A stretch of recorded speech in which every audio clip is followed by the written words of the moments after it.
5 adults accused of starving and keeping 11 kids in deplorable conditions at a compound in Taos County will face a judge tomorrow. And that judge is expected to decide whether they should remain locked up until trial. Ryan LAUGHLIN is digging into just how much law enforcement knew about what was going on at that compound before the raid. And he was back at that compound today.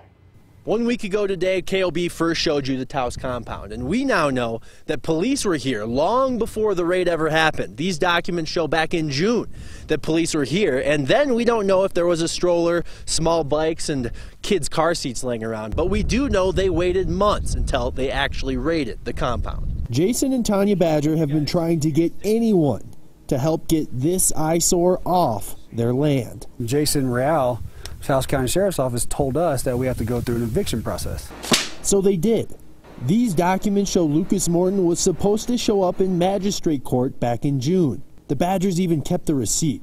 $74 they paid to have a sheriff hand deliver a summons. This document shows that happened on June 18th. That means a uniformed officer was here and knew someone was living in this filth. When we went to court, that's when it got thrown out. Dismissed, even though Lucas didn't even show up.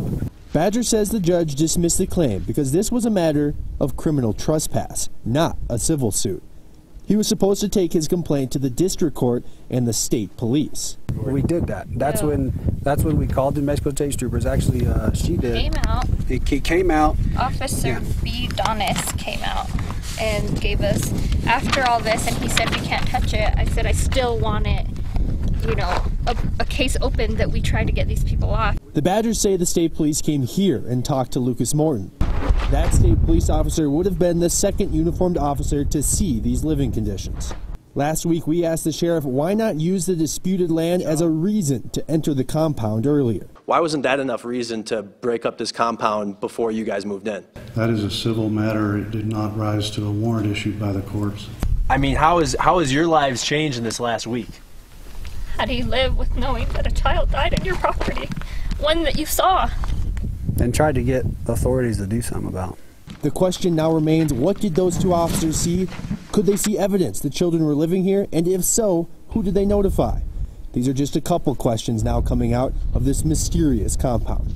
In Taos County, Ryan LAUGHLIN, KOB Eyewitness News 4. One of the 5 suspects in that investigation, Suraj Wahaj, was served divorce papers at the Taos County Jail Friday. That's according to the Taos News. Wahaj is accused of kidnapping his 3-year-old son, Abdul Ghani Wahaj, from Georgia late last year. His wife and the boy's mother, Hakima Ramzi, filed the divorce papers in December, shortly before reporting the boy missing. Investigators found the remains of a small child on the land Monday. They have not said if the remains belong to the still missing Abdul Ghani. We'll have team coverage from Taos County tomorrow. Stay with us for the latest on these developments throughout the day. You can follow along both on air and online at KOB.com.